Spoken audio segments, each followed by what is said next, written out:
Pemirsa, Anda kembali di kabar khusus kasus Sambo. Hingga saat ini sidang kasus pembunuhan berencana Brigadir Nofriansyah Yosua Huta Barat masih berlangsung di Pengadilan Negeri Jakarta Selatan, dan ini merupakan kondisi terkini di dalam ruang sidang utama Pengadilan Negeri Jakarta Selatan. Jaksa penuntut umum yang memberikan pertanyaan kepada para saksi yang dihadirkan pada hari ini yang berjumlah 5 orang.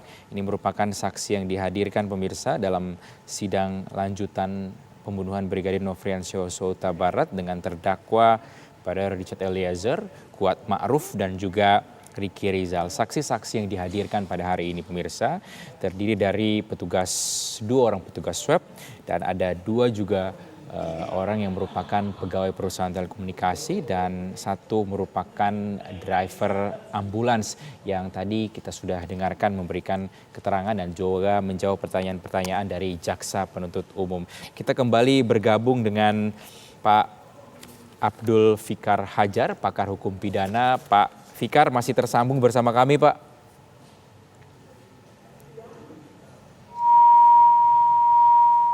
Pak Fikar.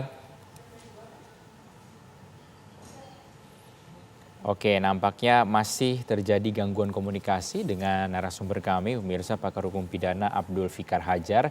Kami masih akan mencoba untuk bergabung dengan Pak Fikar untuk membahas beberapa hal mengenai sidang yang berlangsung pada hari ini, seperti halnya sidang yang menggabungkan 3 terdakwa yaitu Kuat Ma'ruf dan juga Ricky Rizal serta Baradae yang merupakan justice collaborator. Tadi sempat dikatakan oleh pakar hukum pidana Bapak Ahyar bahwa berdasarkan peraturan Mahkamah Agung ini sedianya pemeriksaan terhadap justice collaborator yang dalam hal ini merupakan Barada Richard Eliezer ini dilakukan di akhir, namun dalam sidang pembunuhan Brigadir Nofriansyah Yosua Huta Barat pemeriksaan terhadap justice collaborator ini dilakukan di awal begitu, bahkan dalam sidang hari ini digabungkan dengan terdakwa lain. Pak Fikar masih tersambung bersama kami?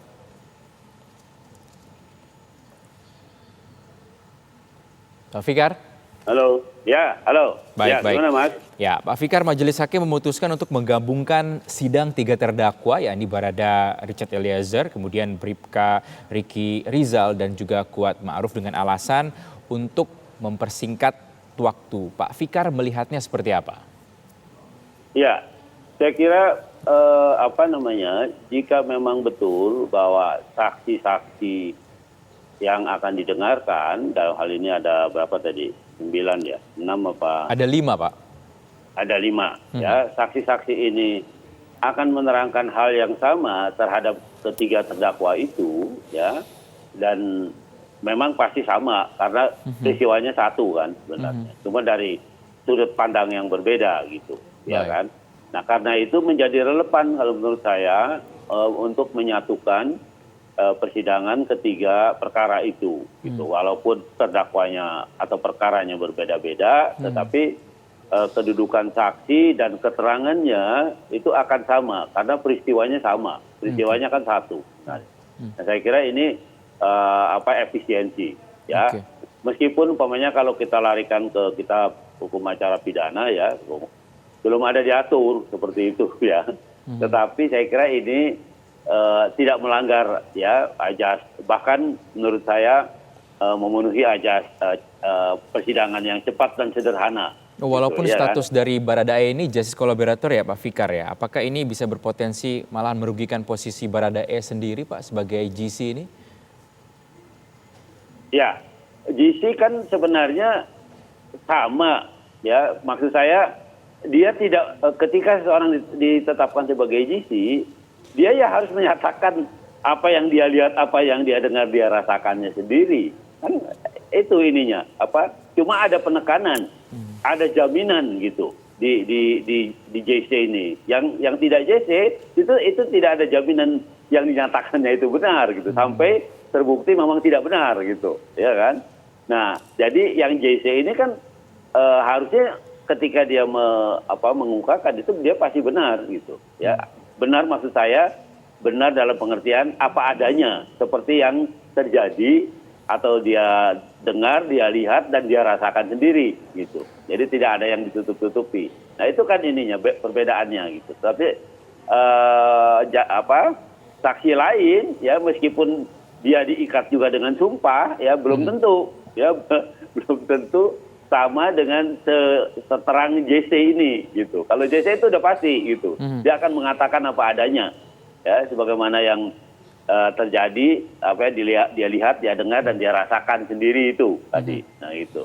Jadi kalaupun digabung ya nggak ada masalah menurut saya ya. Tidak ada masalah, bahkan menurut saya bisa juga mempengaruhi saksi-saksi ya yang akan mengatakan yang sebaliknya. Maksud saya umpamanya tentang satu peristiwa yang kan kecenderungan seorang saksi itu sesuai dengan kedudukan dan kepentingannya. Ya kan? Umpamanya dia melihat satu peristiwa tindak pidana gitu ya. Dia supaya ingin aman, dia supaya tidak terlihat, dia pura-pura nggak lihat, mendengar iya, tapi saya tidak lihat bagaimana terjadinya, umpamanya bisa seperti itu gitu ya, supaya untuk mengelak gitu.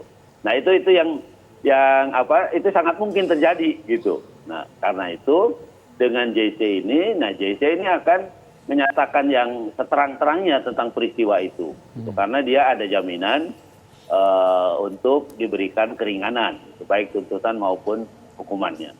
Begitu, Mas. Oke, jadi menurut Pak Fikar justru mungkin dengan digabungkannya sidang kali ini terdakwa lain dengan JC ini memungkinkan arahnya justru mendukung keterangan-keterangan yang sebelumnya diberikan oleh JC ini, Pak ya, bisa aja ya, potensinya justru malah ke sana ya kalau kita lihat ke hal yang baik untuk si JC-nya.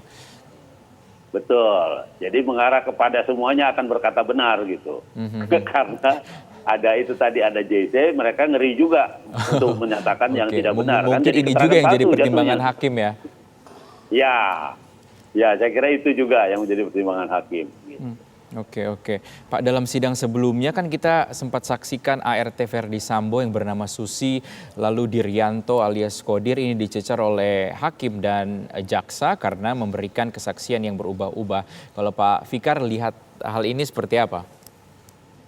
Saya kira itu wajar ya, ada kebimbangan dari dua orang yang sesungguhnya orang dalam kan sebenarnya, ya kan? Artinya intensitas hubungan kedua orang saksi ini dengan para terdakwa itu kan tinggi gitu, bahkan mereka punya relasi. Ya mungkin saja sebagai pembantu rumah tangga secara formal relasinya kan rasional, formal kan relasinya. Dia kerja, ini majikan kan begitu, ya kan? Tetapi dalam kehidupan sehari-hari bisa jadi umpamanya pendekatan kekeluargaan itu lebih menonjol gitu. Sehingga para saksi ini, para ART ini lebih merasa sebagai bagian dari keluarga ketimbang dia sebagai pekerja gitu. Nah, bisa jadi seperti itu. Nah, kalau sudah terjadi pola relasi seperti itu, maka kan ini berpengaruh terhadap objektivitas keterangannya. Iya kan? Artinya ketika seorang ART ya atau seorang sopir atau yang hubungan informalnya begitu lekat dengan majikannya, umpamanya dengan pengusahanya, ya, maka ketika dia harus memberikan keterangan yang meskipun itu kebenaran tapi merugikan, itu juga ada pengaruhnya kalau menurut saya. Ya, bisa jadi si ART atau si sopir ini juga akhirnya tidak jujur gitu, karena dia mempertimbangkan juga kepentingan majikannya yang menurut dia tidak begitu baik, bahkan umpamanya hubungannya seperti keluarga. Nah itu juga harus dihitung, ya. Karena itu menurut saya terhadap mereka yang punya hubungan intensif seperti itu, maka perlu diingatkan sejak awal gitu, ketika mereka bersidang gitu, bahwa keterangan mereka itu sepenuhnya ada di atas sumpah, dan kalau sumpah dan kalau keterangan itu tidak benar, maka akan ada sanksi hukum yang berat tersendiri. Nah itu hal-hal yang begitu menurut saya harus diingatkan terus gitu, ya, agar objektivitas dalam pemeriksaan itu bisa didapatkan gitu, ya, baik itu asisten rumah tangga maupun itu sopir umpamanya, ya, pengemudi gitu ya, dia akan menyatakan apa yang sebenarnya sekalipun umpamanya itu punya pengaruh negatif terhadap kedudukan majikannya umpamanya. Maksud saya bukan pengaruh. Kalau dikatakan itu sesuatu yang sebenarnya dan merugi dari sudut pelaku kan tentu saja ada bukan kerugian sebenarnya, ya kan? Artinya ada sesuatu yang memang dibuka kan begitu, ya. Yang dari satu sudut bisa juga disebutkan sebagai kerugian kan begitu. Begitu, Mas. Baik, Pak Fikar, dengan adanya pola relasi ini merasa sebagai keluarga telah diperlakukan dengan baik oleh keluarga. Lalu bagaimana majelis hakim bisa mengungkap kebenaran dari keterangan-keterangan yang disampaikan yang sifatnya berarti subjektif ini, Pak? Ya. Nah, sebenarnya majelis hakim punya alat sendiri. Ya, alatnya adalah pada situasi tertentu, ya pada lokasi tertentu, itu saksi kan tidak satu pasti, gitu. Dan saksi itu tidak satu, dan biasanya orang-orang yang memberikan menjadi saksi itu ketika yang satu sedang diperiksa, yang lain nggak boleh dengar. Saya nggak tahu ya disiplin itu masih dijalankan nggak oleh jaksa, ya kan? Ini tanggung jawab jaksa kan sebenarnya,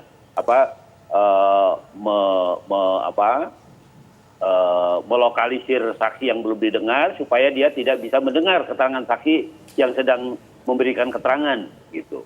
Nah karena itu, umpamanya dia harus dimasukkan pada satu ruangan yang terisolasi. Saksi-saksi yang belum didengar ini, ya dia tidak boleh berhubungan dengan saksi lain, juga dia tidak boleh mendengar apa yang saksi lain itu dijelaskan di pengadilan, di muka sidang. Nah itu harus dijaga gitu, karena itu tadi akan mempengaruhi objektivitas.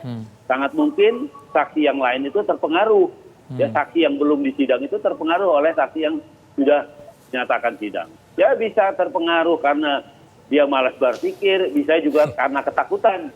Daripada saya ngomong yang sebenarnya, umpamanya nanti ada akibatnya, saya ikut aja lah keterangan saksi yang duluan. Nah, bisa seperti itu gitu, ya.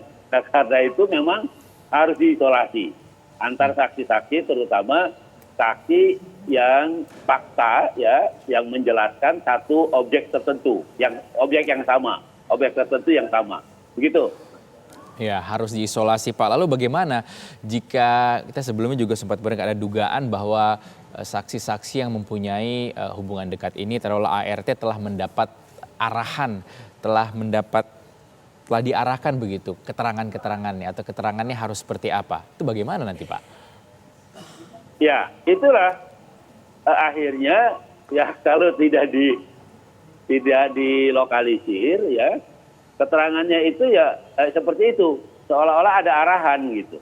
Bukan seolah-olah, mungkin saja ada arahan, ya, mungkin saja ada arahan. Yang pasti begini, arahan itu yang pasti terjadi itu biasanya sebelum sidang, jaksa itu bilang sama saksi-saksi yang akan diperiksa itu, saya ingatkan ya, kamu itu di BAP itu ngomong begini, jadi kamu harus konsisten dengan biasanya ada seperti itu. Meskipun umpamanya yang di dalam berita acara persidangan itu tidak sama persis dengan kejadian yang sesungguhnya, gitu. Ya, nah bisa jadi seperti itu, gitu. Nah, karena itu menurut saya ya saksi itu harus punya kebebasan, gitu. Kebebasan dalam pengertian dia jangan didoktrin, gitu ya, jangan judulnya mengingatkan, gitu ya, mengingatkan keterangannya dalam BAP, judulnya seperti itu, ya kan. Tapi sesungguhnya itu kan menggiring, gitu ya. Kalau kita ini kan itu menggiring, karena yang di BAP itu kan sudah jelas, gitu, ya. Sudah jelas saksi itu kalau yang bawa jaksa itu pasti memberatkan terdakwa, gitu. Itu udah pasti. Tapi kan ketika umpamanya seorang pembantu, seorang ART, ya, didengar keterangannya untuk terdakwa majikannya, itu pasti juga punya subjektivitas, gitu. Bahkan umpamanya dasar dari subjektivitas itu juga objektivitas. Dia menyatakan yang benar, gitu. Umpamanya majikan saya itu jujur, majikan saya itu baik, gitu. Karena apa umpamanya? Uang gaji saya kelebihan, saya lupa, dia masih kembalikan, gitu. Umpamanya seperti itu, gitu. Nah, hal-hal seperti itu yang umpamanya ada kejadian-kejadian kecil yang menggambarkan kejujuran meskipun pola relasi-relasi yang biasa-biasa saja gitu, relasi yang sehari-hari. Nah karena itu menjadi penting memang gitu ya, ketika dia akan didengar keterangannya itu diisolasi gitu, supaya dia tidak terpengaruh oleh keadaan-keadaan lain atau keadaan majikannya sendiri. Saya kira begitu, Mas. Baik, Pak Fikar, kita tahan dulu ya. Kita dengarkan berikut ini ada keterangan dari petugas tes swab, petugas kesehatan tes swab PCR, Isbah Askah Tilawah memberi kesaksian bertugas melakukan tes PCR kepada Verdi Sambo dan ajudannya pada 7 Juli. Saudara Isbah ya, dibuka aja biar suaranya nampak jelas. Saudara Isbah, saudara ikut dengan saudara Nevi? Tidak. Terus? Tanggal 7 saya swabnya. Bagaimana? Apa yang saudara tahu dalam hal ini? Saudara sebagai apa? Tenaga kesehatan tes PCR. Saudara bersama Nevi? Ya. Itu yang tadi saya tanya. Saudara dengan Nevi. Saudara sebagai? Enggak, tugas saudara sebagai? Petugas PCR. Petugas PCR. Tuh. Tadi yang di swab siapa saja? Saya di tanggal 7. Oh, saudara di tanggal 7. Iya. Di tanggal 7, oke. Di tanggal 7 siapa aja yang saudara swab? Tanggal 7 Bapak FS. Saudara FS, terus? Sama Bapak Daden. Sama? Daden. Daden, oke. Tanggal 7 jam berapa? Tanggal 7. Jam 7 pagi. Jam 7 pagi. Di rumah atau di kantor? Di kantor. Di kantor di Mabes. Mabes. Jadi tanggal 8 saudara tidak melakukan swab? Tidak. Hanya tanggal 7 saja ya saudara melakukan swab ya? Tuh. Cuman mereka berdua saja? Iya betul, cuma berdua. Tanggal 8 saudara tidak ikut? Tidak. Tidak. Ya baik, kita kembali bergabung bersama dengan pakar hukum pidana Abdul Fikar Hajar. Pak Fikar masih tersambung bersama kami. Itu tadi keterangan Pak Fikar, mungkin bisa sama-sama mendengarkan dari petugas PCR pada tanggal 7 Juli 2022 yang melakukan PCR kepada Verdi Sambo dan juga ajudannya. Kalau kita lihat ya, sebelumnya pernah ada skenario yang disampaikan oleh Verdi Sambo bahwa ia tidak berada di lokasi kejadian karena melakukan tes swab. Ternyata tadi keterangan dari petugas PCR, Verdi Sambo melakukan swab pada tanggal 7 Juli. Bagaimana tanggapan Pak Fikar? Iya, swab tanggal 7 Juli ini kan dilakukan di kantor kalau nggak salah begitu ya tadi ya. Betul. Keterangannya kan. Nah artinya alasan FS ketika menyatakan tidak ada di rumah karena sedang swab itu menjadi keterangan yang tidak benar kan begitu, yang tidak sebenarnya maksudnya ya, dia pergi swab gitu padahal swab sudah dilakukan di kantor gitu kan. Itu dua keterangan yang membuktikan bahwa keterangan terdakwa FS ini mengenai swab yang dilakukan di rumahnya melalui ketika dia keluar rumah itu adalah bohong, keterangan yang tidak benar gitu ya, karena ada fakta dia sudah melakukan swab bersama stafnya Daden itu tadi ya di Mabes, di kantor gitu. Nah, artinya ketika dia menyatakan dia swab lagi di rumah, keluar rumah untuk swab, nah itu suatu keterangan yang menurut saya ya pasti salah satu ada yang tidak benar kan. Betul. Yang mana yang benar, nah itu yang menurut saya kalau yang di kantor kan sudah dikonfirmasi dengan petugas swabnya. Ya, artinya ada dua pihak yang menyatakan peristiwa men-swab itu terjadi di Mabes gitu, di kantor ya. Artinya itu keterangan itu benar gitu kan. Tetapi keterangan di luar itu, umpamanya swab di rumah keluar untuk swab, nah itu yang menurut saya juga itu mengandung sesuatu yang harus dipertanyakan gitu. Swab apa lagi gitu? Mungkin nggak seorang diswab 2 kali gitu? Ya boleh aja kalau mau diswab 2 kali kan. nggak apa-apa gitu ya. Mungkin itu bisa digali lagi oleh majelis atau JPU ya Pak ya? Mestinya itu digali, diperdalam gitu. Ya. Baik-baik. Terkait dengan saksi-saksi yang memberikan keterangan, Pak, ini seberapa besar sih kemungkinan adanya tekanan-tekanan yang bisa diperoleh oleh para saksi ini untuk memberikan kesaksian khususnya dalam kasus pembunuhan Brigadir Nofriansah Yosua Huta Barat, kalau menurut pandangan Pak Fikar? Ya, saya kira kan gini, saksi itu seharusnya ya menyatakan melihat, mendengar atau merasakan sendiri, gitu. Ya, jadi keterangannya based on atau didasarkan pada apa yang dia rasakan, ya, apa yang dia lakukan ketika peristiwa itu terjadi. Nah, biasanya kan itu saksi fakta namanya. Gitu. Ada saksi yang lain, umpamanya orang yang memberikan kesaksian berdasarkan ilmu pengetahuan, saksi ahli, seperti itu, ya kan. Kemudian ada juga umpamanya, tapi ini jarang dipakai karena nilai kesaksiannya sangat rendah, ya, yaitu saksi de auditu, saksi kata orang, ya. Okay. Oh, kamu tahu dari satu kejadian itu, saya katanya teman saya itu yang lihat. Nah, itu saksi de auditu. Mulut ke mulut. Biasanya gitu, itu Pak, ya? nilai kesaksiannya tidak dipakai gitu ya, oleh hakim itu tidak dipertimbangkan gitu. Meskipun bisa juga menjadi petunjuk gitu. Halo? Ya Pak, silakan lanjutkan Pak. Ya. Ya, oke. Ya, meskipun saksi yang yang tidak langsung itu ya, dia menjadi petunjuk juga gitu. Ya kan, karena meskipun katanya ya saya mengetahui peristiwa itu kata si Anu gitu. Nah, si Anu itu kebetulan umpamanya saksi yang memang saksi fakta gitu, saksi yang melihat. Nah, itu kan artinya bisa dipertanggungjawabkan gitu ya. Jadi tidak jauh. Tapi kalau sudah rangkaian saksi itu 2-3 orang, nah itu yang sebenarnya menurut saya tidak perlu didengarkan itu. Maksud saya nggak usah dipakai jadi saksi lah umpamanya. Dari saksi fakta ke saksi yang lain katanya, kemudian ada saksi lagi yang katanya juga gitu. Nah, itu ini yang menurut saya seharusnya tidak digunakan di dalam penegakan hukum, karena saksi itu kan yang mendengar, melihat dan merasakannya sendiri, ya. Jadi cukup saksi yang langsung memang berkaitan dengan kejadian. Gitu. Kalau tidak berkaitan, ya ada saksi yang tidak berkaitan, ya saksi ahli.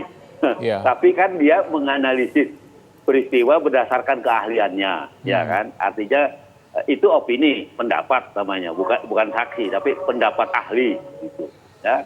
Dan itu bisa dipertimbangkan oleh majelis, gitu, karena memang dikenal sebagai alat bukti juga, ya. Berdasarkan pasal 184 itu bagian dari alat bukti yang dikenal dalam hukum acara pidana di Indonesia. Saya kira begitu, Mas. Baik, Pak Fikar, kita tahan dulu, kita mau jeda terlebih dahulu ini, Pak. Tetap bergabung bersama kami, Pak. Kabar khusus masih akan kembali usai jeda, pemirsa. Tetap bersama kami.